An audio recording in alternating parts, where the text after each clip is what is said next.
اللہ نے آپ کو خلق عظیم سے متصف کیا تھا اور فرمایا تھا وَإِنَّكَ لَعَلَىٰ خُلُقٍ عَظِيمٍ، اللہ نے آپ کو خلق عظیم عطا فرمایا ہے۔ اور خلق عظیم کی تعریف کیا ہے؟ اللہ نے آپ کو حکم دیا تھا صِلْ مَنْ قَطَعَكَ، جو آپ سے توڑے آپ اس سے جوڑے، وَاعْفُ عَمَّنْ ظَلَمَكَ، جو آپ پر ظلم کرے آپ اسے معاف فرمائیں، وَأَحْسِنْ مَنْ أَسَاءَ إِلَيْكَ، جو آپ کے ساتھ برا سلوک کرے آپ اس کے ساتھ اچھا سلوک کریں۔ یہ سب سے اعلیٰ درجے کے اخلاق ہیں۔ انسان کسی سے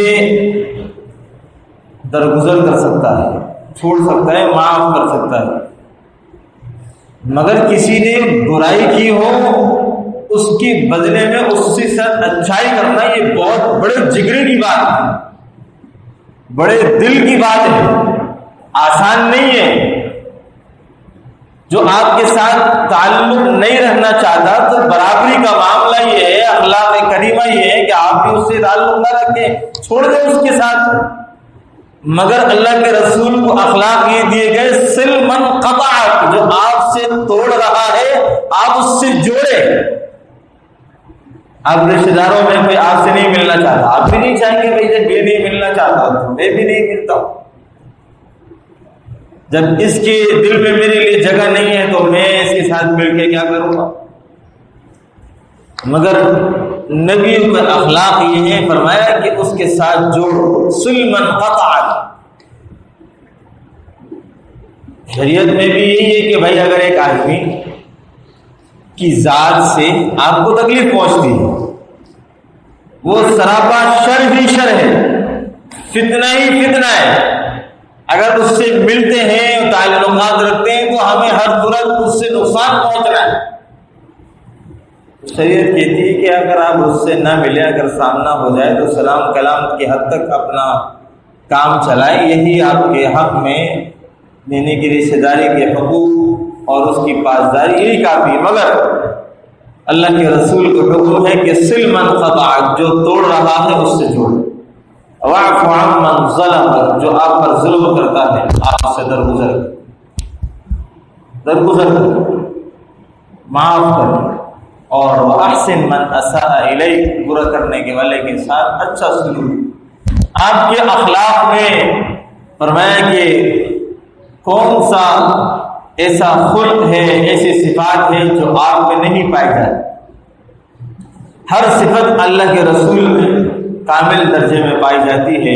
حضرت ابو سعید خدری رضی اللہ تعالیٰ عنہ فرماتے ہیں کہ آپ کے اندر حیا اتنی زیادہ تھی کہ کماری اور باکرہ لڑکی کے اندر جو شرم اور حیا ہوتی ہے، اللہ کے رسول اس سے زیادہ باحیا تھے، اس سے زیادہ باحیا تھے۔ اور تواضع، عاجزی، انکساری کا عالم یہ تھا کہ خادموں کے ساتھ بیٹھ کر کے کھانا کھا لیتے تھے۔ غریبوں کو کون پوچھتا ہے؟ آج کل تو مالداروں کو یہ پوچھا جاتا ہے، اللہ کے رسول غریبوں کی بھی عیادت کرتے تھے اور فقراء کی ہمنشینی اختیار کرتے تھے۔ فقراء کے ساتھ بیٹھ جانا، ان کے ساتھ گفتگو کرنا، ان کے ساتھ بات چیت کرنا، اور کسی بھی مجلس میں امتیازی نشست اختیار نہ فرماتے تھے۔ اونچی جگہ پر بیٹھ کر کے اپنے آپ کو بڑا دکھانا اللہ کے رسول کی صفات میں سے نہیں تھا۔ عام لوگوں کے ساتھ بیٹھنے کو پسند فرماتے ہیں۔ عام لوگ اس درجے پر جہاں وہ بیٹھے ہیں اللہ کے رسول اس جگہ پر ان کے ساتھ بیٹھا کرتے تھے، اور گھر کے چھوٹے موٹے کام اپنے ہاتھ سے خود کرتے تھے۔ حدیث میں آتا ہے کہ جوتے کا تسمہ خود جوڑ لیتے تھے، پڑھے ہوئے کپڑوں پر پیوند خود لگا دیتے تھے، گھر کے اندر بستر اٹھانا صفائی کرنے کا کام کر لیتے تھے، بکری ہے تو بکری کا دودھ نکال کر کے گھر والوں کو دے دیتے تھے۔ یہ گھر کے چھوٹے موٹے کام اللہ کے رسول اپنے ہاتھ بٹا لیا اور فرمایا کہ کوئی ضعیف کمزور آدمی راستے میں جا رہا ہو، اس کے ہاتھ میں وزن ہو تو اس کا بوجھ اپنے ہاتھ کندھے پہ لاد کر کے اس کو اس کے مقام تک پہنچا دیا کرتے تھے. اور فرمایا کہ ایک شخص نے آپ کے ہاتھ کا بوسہ لینا چاہا تو اللہ کے رسول نے فرمایا کہ ھذا تفعلہ الأعاجم بملوکہا وليس بملک. یہ جو ہاتھوں کا چومنا ہے تو عجمی لوگ اپنے بادشاہوں کے ساتھ ایسا سلوک کرتے ہیں. وَلَيْسَ بِمَلِكٍ، میں تو کوئی بادشاہ تھوڑی ہوں. وَإِنَّمَا أَنَا رَجُلٌ مِّنْكُمْ، میں تو تم میں سے ایک شخص ہوں. جس طرح تم ایک شخص ہو میں بھی ایک شخص ہوں. اللہ نے مجھے نبی بنایا ہے، مگر یہ نہیں ہے کہ تم میرے ہاتھوں کا بوسہ دو، میرے پاؤں کو چوم دو، میرے آگے جھکو. یہ چیزیں نہیں. پتہ نہیں لوگوں میں یہ بگاڑ کیسے آ گیا کہ پیروں کے فقیروں کے جا کر کے ہاتھ چوم رہا ہے، کوئی پاؤں چوم رہا ہے، کوئی ان کے سامنے سجدے کر رہا ہے. اس سے بھی ادھر گئے گزرے لوگ تو جا کر کے قبروں کو سجدہ کر رہے ہیں، ان کا طواف کر رہے ہیں، ان کے آگے ہاتھ جوڑ کر کے منتیں مانگ رہے ہیں، ان سے مرادیں مانگ رہے ہیں، ان سے دعائیں مانگ رہے ہیں. بیچارہ خبر والا تو خود محتاج ہے کہ اسے پڑھ کر کے بخشا جائے. مرنے والا محتاج ہوتا ہے کہ 4 لوگ سے لے جا کر کے قبر میں دفنائے اور وہ بیچارہ مدفون ہو جائے اور اس کو پردہ کر دیا جائے دنیا سے. وہ خود بیچارہ اس بات کا مجبور ہے. تو وہ آپ کی کیا حاجت روائی کر سکتا ہے، وہ آپ کی کیا مشکلات دور کر سکتا ہے. وہ تو اس بات پر مجبور ہے کہ آپ دنیا دار ہیں، دنیا والے، اللہ نے زندگی دی ہے کہ کچھ پڑھ کر کے ان کو بخشے تو ان کو ثواب مل جائے گا. اللہ اس پڑھنے کے ذریعے سے اس کے اوپر سے عذاب دور کر دے گا، اس کے قبر پر روشنی کر دے گا. آپ کے پڑھنے کے ذریعے سے اللہ اس کو خوان عطا فرمائے گا. یہ بگاڑ اللہ کے رسول نے اس طرح فرمایا ھذا تفعلہ الأعاجم، یہ ہاتھوں کا بوسہ دینا تو یہ تو عجمی اور بے دین لوگوں کا کام ہے. فرمایا کہ ولیس بملک، میں تو بادشاہ نہیں ہوں. وانما انا رجل منکم، میں تو بھائی تمہارے جیسا ایک آدمی ہوں. اللہ نے بھی فرمایا قل انما انا بشر مثلکم، اے نبی آپ کہیے میں تمہاری طرح کا ایک انسان ہوں، بشر ہوں، کوئی فرشتہ تھوڑی ہوں. ہاں، فرشتوں کی نسل نہیں ہوتی، فرشتوں کی بیویاں نہیں ہوتی، فرشتوں کے اندر نر مادہ نہیں ہوتا، فرشتوں کے اندر کھانے پینے کی خواہشات نہیں ہوتی اور ان کو بھوک نہیں لگتی، ان کو قضائے حاجت نہیں ہوتی. ہاں، نبی قضائے حاجت بھی ہوتی ہے، پیشاب کا تقاضا بھی ہوتا ہے، بیویاں بھی ہوتی ہیں اور اسی طریقے سے اولاد بھی ہوتی ہے، نسل بھی ہوتی ہے.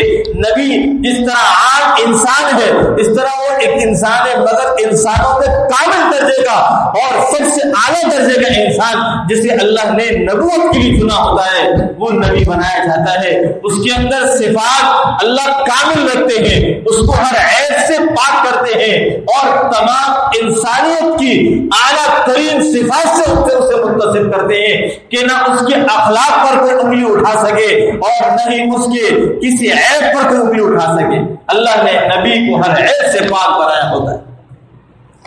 ہاں، تو فرمایا کہ حضرت انس رضی اللہ تعالیٰ عنہ فرماتے ہیں کہ آپ کی خوش اخلاقی اور خوش مزاجی کا عالم یہ تھا کہ میں نے 10 سال آپ کی خدمت کی ہے، 10 سال آپ کی خدمت کی ہے. فرمایا کہ اللہ کے رسول نے مجھے کبھی یہ نہیں فرمایا کہ اے انس تم نے یہ کام کیوں کیا اور یہ کام کیوں نہیں کیا. انسان اپنی اولاد کو، اپنے بیٹوں کو، اپنے ملازمین کو ڈانٹ ڈپٹ کرتا ہے کہ میں نے یہ کام کرنے کے لیے کہا تھا اور تم نے نہیں کیا. کیوں نہیں کیا اور یہ کام کیوں کیا؟ ایسا تو نہیں کرنا تھا. مگر اللہ کے رسول کی اخلاق، بردباری، حلم اس عظیم درجے کا ہے کہ اپنے خادم کو کبھی یہ نہیں فرمایا کہ یہ کیوں کیا اور کبھی یہ نہیں فرمایا کہ یہ کام کیوں نہیں کیا. ہم آپے سے باہر ہو جاتے ہیں، بفر جاتے ہیں، غصہ تیش میں اتنا زیادہ ہم بفر جاتے ہیں کہ ہمیں اگلے کی عزت کا احساس نہیں رہتا، اس کی انسان ہونے کی انسانیت کا بھی احساس نہیں ہوتا اور ہم اس کے معاملے میں اپنی انسانیت بھی کھو دیتے ہیں. الفاظ، ہمارے اخلاق، ہمارا غصہ، ہمارا تیش اس قابل ہوتا ہے کہ ملامت کی جائے. ہم دوسرے کی عزت اتارنے میں اپنی بڑائی سمجھتے ہیں. پیسہ والا، گاڑی والا اپنے آپ کا، اپنی عزت کا رچنا اور بسنا اس بات میں سمجھتا ہے کہ دوسروں کی عزت سے کھیل لیا جائے. ہاں، اللہ کے رسول صلی اللہ علیہ وسلم کے اخلاق یہ نہیں.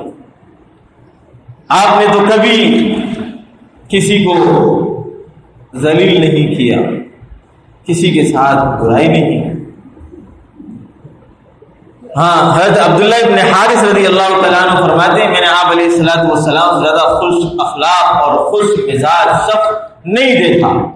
حضرت عبداللہ ابن حارث فرماتے ہیں آپ علیہ الصلوۃ والسلام کا صبر اور شکر یہ تھا کہ حضرت عائشہ صدیقہ رضی اللہ تعالیٰ عنہ فرماتی ہیں کہ ہمارے گھروں میں کبھی ہفتے بھر چولہا نہیں جلتا تھا اور بعض دفعہ مہینے بھر چولہا نہیں جلتا تھا، صرف پانی اور کھجور پر گزارا ہوا کرتا تھا. تو اللہ کے رسول علیہ الصلوۃ والسلام صبر اور شکر کی زندگی بسر کیا کرتے، شکر بھی ادا کرتے تھے.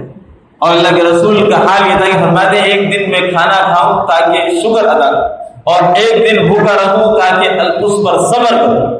اللہ مجھے صبر اور شکر کرنے والوں میں شامل ہو. تو اللہ نے قرآن میں فرمایا نا وَقَلِيلٌ مِّنْ عِبَادِيَ الشَّكُورُ، میرے بہت کم بندے ہیں جو میرے شکر گزار ہیں. میرے شکر گزار بندے بہت تھوڑے ہیں. ایک آدمی حضرت عمر رضی اللہ عنہ کے زمانے میں بازار میں دعا کر رہا تھا اے اللہ مجھے قلیل لوگوں میں شمار فرما. حضرت عمر نے فرمایا یہ کیسی دعا ہے تمہاری، قلیل لوگوں میں شمار فرما، یہ کیسی دعا ہے؟ فرمایا کہ اللہ نے جہاں قلیل لوگوں کا ذکر کیا ہے اس میں جہاد کرنے والے قلیل ہیں، اللہ کا شکر ادا کرنے والے قلیل ہیں، اللہ کے دنیا کی بنانے پر سوچ فکر کرنے والے لوگ قلیل ہیں. تو قلیل لوگ جنت میں جائیں گے. تو فرمایا کہ میں اس لیے قلیل لوگوں میں شمار ہونا چاہتا ہوں. وہ قلیل من عبادی الشکور. ہاں، اور آپ علیہ الصلوۃ والسلام کی محبت اور شفقت تو معلوم ہی ہے کہ آپ غریبوں کا سہارا بن جاتے تھے، بے سہاروں کا سہارا بن جاتے تھے، بے آسروں کا آسرا بن جایا کرتے تھے.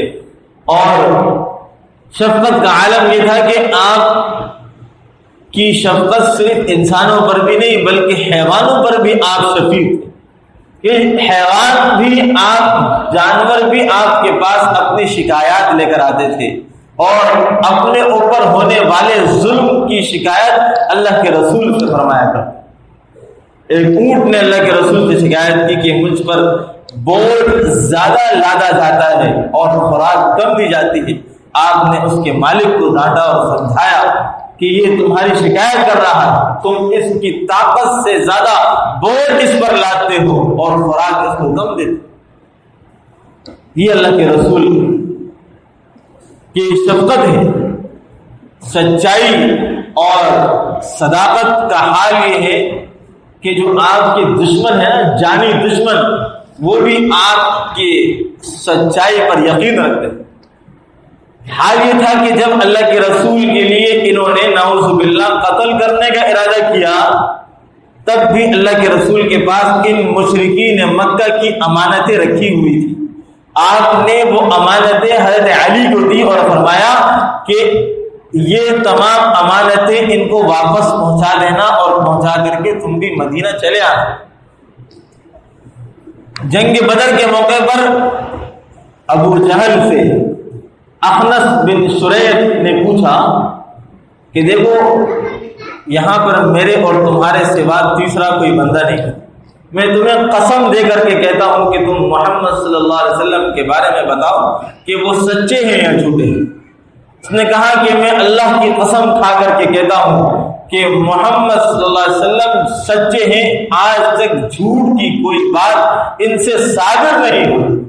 جو آپ کا جانی دشمن ہے، جس نے آپ کو اذیتیں پہنچانے میں کوئی کسر نہ اٹھا رکھی اور آپ کو اذیتیں دینے میں، آپ کو برا بھلا کہنے میں، آپ کی دعوتوں میں کوئی رکاوٹ ایسی نہ تھی جو نہ ڈالی.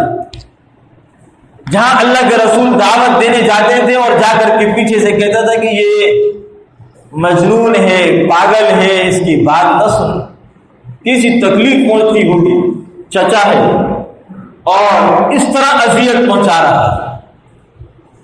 اللہ کے رسول علیہ السلام نے صبر کیا، تو حال یہ تھا کہ دشمن بھی آپ کی صداقت اور سچائی کی گواہی دیتے تھے، اور ساتھ ساتھ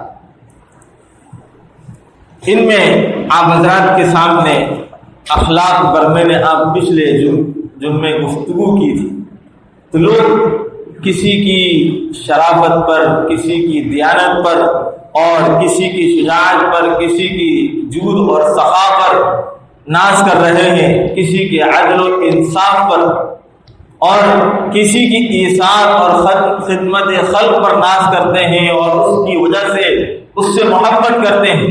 تو آپ علیہ السلام کے اندر تو یہ تمام صفات کامل درجے میں بھی پائی جا رہی ہیں، اور ساتھ ساتھ کامل درجے میں پایا جانا اس کا نتیجہ یہ ہے کہ آپ کی صحبت نے کسی کو صدیق بنایا، کسی کو عادل بنایا، کسی کو سخی بنایا، اور کسی کو شیر خدا بنایا، اور یہ تمام صفات اللہ کے رسول سے ان کے اندر منتقل ہوئی۔ تو جب صفات کی وجہ سے محبت کی جائے، کسی کے کمالات کی وجہ سے اس سے محبت کی جائے، تو جب ایک انسان کسی سے کسی کی صفات اور کمالات کی وجہ سے محبت کرتا ہے، تو جو صفات اللہ کے رسول سے صادر ہو رہی ہیں وہ صفات کامل درجے کی ہیں، اور وہ صفات انسانیت کے لیے رہتی دنیا تک کی بھی نمونہ ہے، اور ان سے صفات حاصل کی جاتی ہے، ان سے صفات سیکھی جاتی ہیں، اور وہ صفات کے کامل درجے پر موجود ہیں۔ تو جو شخص انسانیت کا درد رکھنے والا ہو اور وہ کمالات اور صفات سے محبت رکھتا ہو، تو جب اللہ کے رسول کو سنے اور ان کو دیکھے اور ان کی سیرت کو پڑھے، اور اگر اس کو ان سے محبت نہ ہو تو وہ انسانیت سے خارج ہو سکتا ہے، اس کے دل کے اندر دل نہیں، اس کے سینے میں دل نہیں، بلکہ پتھر کا ایک ٹکڑا ہو سکتا ہے۔ وہ جو انسانیت سے محبت رکھتا ہو، صفات اور کمالات سے محبت رکھتا ہو، اور وہ تمام صفات اللہ کے رسول کی پڑھ کر کے اور اللہ کے رسول سے محبت نہ کرے، تو وہ انسان کمالات سے محبت نہیں کر رہا، بلکہ وہ صفات سے محبت نہیں کر رہا، بلکہ اس کے اندر کسی اور چیز کی محبت ہے۔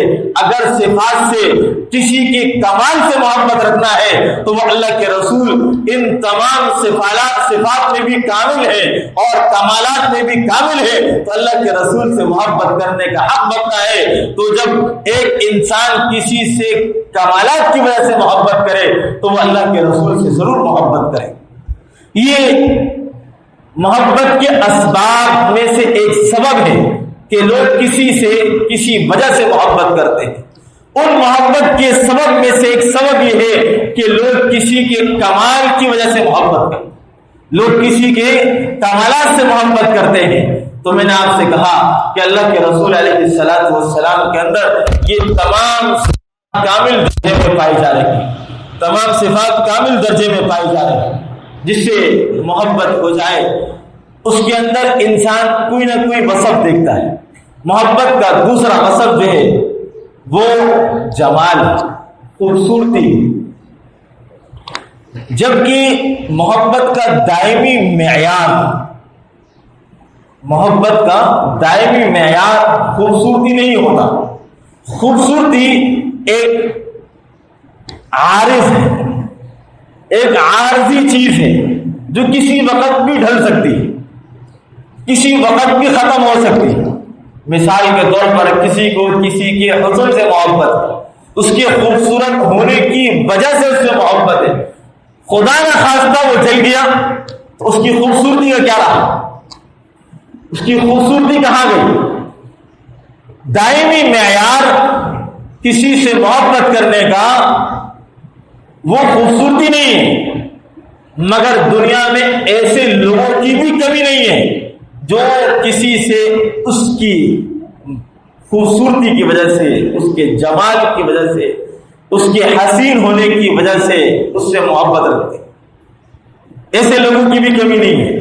مگر میں نے آپ سے کہا کہ یہ جو وصف ہے اس وصف سے محبت لوگ کرتے ہیں.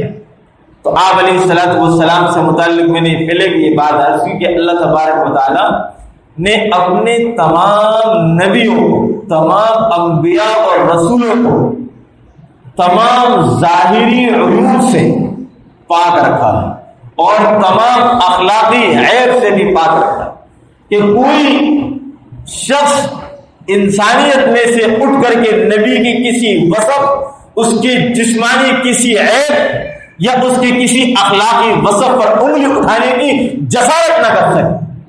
اللہ نے اپنے نبیوں کو ان تمام عیبوں سے پاک رکھا کہ کوئی بھی شخص ان کے اوپر انگلی نہ اٹھا سکے.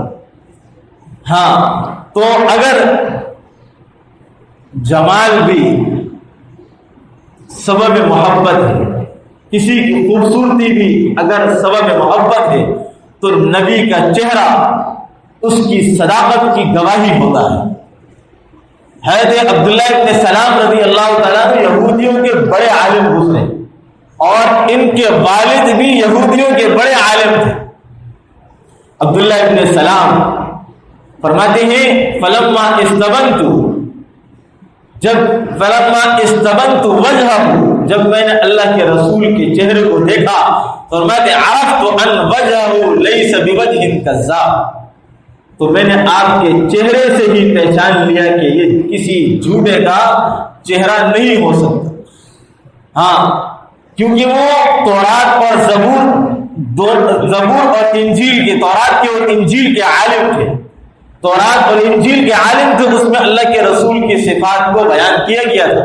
اور جب انہوں نے اللہ کے رسول کا چہرہ دیکھا تو چہرہ دیکھ کر ہی پہچان لیا کہ یہ نبیوں کا چہرہ تو ہو سکتا ہے، کسی کاہن کا اور کسی نجومی کا اور کسی جھوٹے دغاباز انسان کا چہرہ نہیں ہو سکتا. ہاں حضرت ابو رافع یہ وہ شخص ہیں جو بعد میں مسلمان ہوئے، صحابی بنے. جب صلح حدیبیہ کا موقع آیا تو یہ قریش کی طرف سے ایک حاکم بن کر کے آئے تھے فیصلہ کرنے کے لیے. فرماتے ہیں کہ جب میں نے اللہ کے رسول صلی اللہ علیہ وسلم کے چہرے کو دیکھا تو قلبیہ فی الاسلام کے میرے دل میں اسلام اتر چکا تھا. اللہ کے رسول کے چہرے کو دیکھ کر کے میرے دل میں اسلام کا چراغ روشن ہو گیا تھا. یہ اللہ کے رسول کے چہرے یعنی خوبصورتی اور آپ کی وجاہت، آپ کے جمال کا اثر یہ تھا کہ نبوت کا کہ لوگ آپ کے چہرے سے ہی اثر قبول کر لیا کرتے تھے. اور حضرت ابو ہریرہ رضی اللہ تعالیٰ عنہ فرماتے ہیں ما رأیت شیئا احسن من رسول اللہ صلی اللہ علیہ وسلم کأن الشمس تجری فی وجہی، کہ میں نے آپ علیہ السلام سے حسین چہرہ اور خوبصورت چہرہ کسی کا نہیں دیکھا. ایسا محسوس ہوتا تھا کأن الشمس تجری فی وجہہ، کہ آپ کے چہرے انور پر جیسے سورج رواں دواں ہو، سورج رواں دواں ہو. کیسی خوبصورتی بیان کرتے ہیں صحابہ اکرام. اور حضرت انس رضی اللہ تعالیٰ فرماتے ہیں کہ میں نے آپ کے چہرے انور کو دیکھا تو لوگوں کو بتلایا کہ کان رسول اللہ صلی اللہ علیہ وسلم ازہر اللون، کہ آپ کا چہرہ سفید اور روشن دار تھا. اور آگے جو فرماتے ہیں کان عرقہ اللؤلؤ، ایسا محسوس ہوتا تھا آپ کے چہرے پر کہ آپ کے چہرے انور پر پسینے کا قطرہ بھی موتی محسوس ہوتا تھا، موتی کی طرح نظر آتا تھا. ہاں ایک تو چہرے انور کی وجاہت الگ، پھر اس پر جو آنے والی جو پسینہ ہے اس کی بوند بھی جس کی طرح موتی کی طرح محسوس ہو. صحابہ اکرام اللہ کے رسول کے چہرے انور کی وجاہت کو اس طرح بیان کرو. اور حضرت علی رضی اللہ تعالیٰ عنہ نے تو بڑی عجیب بات فرمایا من رآہ بداہۃ ہابہ، جو اللہ کے رسول کو جانتا نہیں تھا اور پہلی دفعہ دیکھتا تھا تو آپ پر جلال اور جمال دونوں کا اثر تھا تو میں کہ ہابہ ہیبت زدہ ہو جاتا تھا. آپ کے جمال کو اور جلال کو دیکھ کر کہ کیسا عجیب چہرہ ہے، اس کی خوبصورتی اور اس کا جمال کیسا ہے، ہاں وہ ہیبت زدہ ہو جاتا تھا۔ ومن خالطہ معرفۃ احبہ، اور جو آپ سے ملتا جلتا رہتا تھا، آپ کے پاس بیٹھتا تھا، احبہ آپ سے محبت کرتا تھا، ہاں محبت کرتا تھا۔ اور فرمایا یقول نعتہ لم ارى مثله ولا بعده قبله ولا بعده، اور فرمایا کہ جو آپ کو دیکھتا تھا وہ کہتا تھا کہ میں نے آپ جیسا نہ آپ سے پہلے دیکھا اور نہ ہی آپ کے بعد دیکھا، ہاں نہ آپ سے پہلے دیکھا اور نہ ہی آپ کے بعد دیکھ سکا۔ ہاں حضرت جابر رضی اللہ تعالیٰ عنہ فرماتے ہیں ما رأیت من ذی لمۃ فی حلۃ حمراء، کہ میں نے لمبے بالوں والا اور سرخ چادر والا آپ سے زیادہ حسین کوئی نہیں دیکھا، آپ سے زیادہ حسین کوئی نہیں دیکھا۔ ہاں یا علیہ الصلوۃ والسلام کے خوبصورتی کو صحابہ بیان فرماتے، حضرت کعب بن مالک رضی اللہ عنہ فرماتے ہیں کہ جب آپ علیہ الصلوۃ والسلام خوش ہوتے تھے تو آپ کا چہرہ انور ایسا چمکتا تھا جیسے چودھویں کا چاند چمکتا ہے، چودھویں کا چاند چمکتا ہو۔ ہاں یہ اللہ کے رسول علیہ الصلوۃ والسلام کے خوبصورتی کے چند صحابہ اکرام کے اقوال جو آپ کے سامنے عرض کیے گئے۔ تو اگر اسباب محبت میں سے اگر نبی سے محبت کرنے کا سبب خوبصورتی ہے تو اللہ کے رسول علیہ الصلوۃ والسلام سے زیادہ کائنات میں کوئی محبوب نہیں، کوئی خوبصورت نہیں ہے۔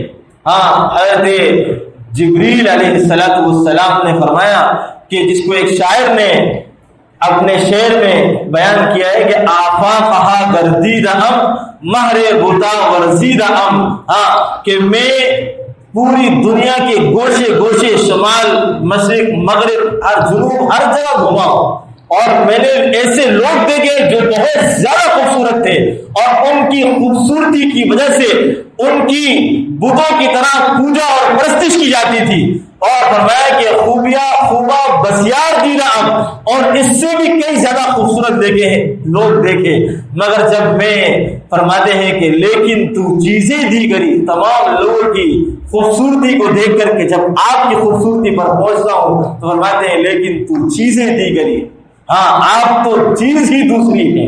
اور حضرت حسان بن ثابت نے کیا فرمایا، وَأَحْسَنُ مِنْكَ لَمْ تَرَ قَطُّ عَيْنِي، میری آنکھ نے آپ سے زیادہ خوبصورت تو دیکھا نہیں، وَأَجْمَلُ مِنْكَ لَمْ تَلِدِ النِّسَاءُ، آپ سے زیادہ جمیل اور حسین کسی ماں نے جنا نہیں، ہاں کسی ماں نے، خُلِقْتَ مُبَرَّأً مِنْ كُلِّ عَيْبٍ، آپ کو اللہ نے ہر عیب سے پاک پیدا کیا، ہاں کأنک قد خلقت کما تشاء، گویا ایسے جیسے آپ نے چاہا اللہ نے آپ کو ویسا پیدا کیا۔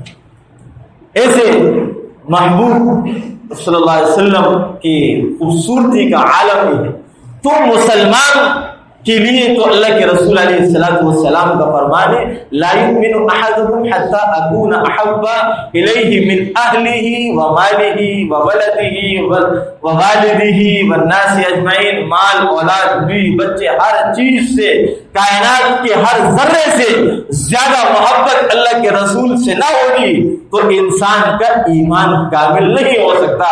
اللہ کے رسول سے محبت ایمان کا جزء لازم ہے۔ اللہ ہم سب کو اللہ کے رسول سے ایسی ہی محبت کرنے کی توفیق نصیب فرمائے۔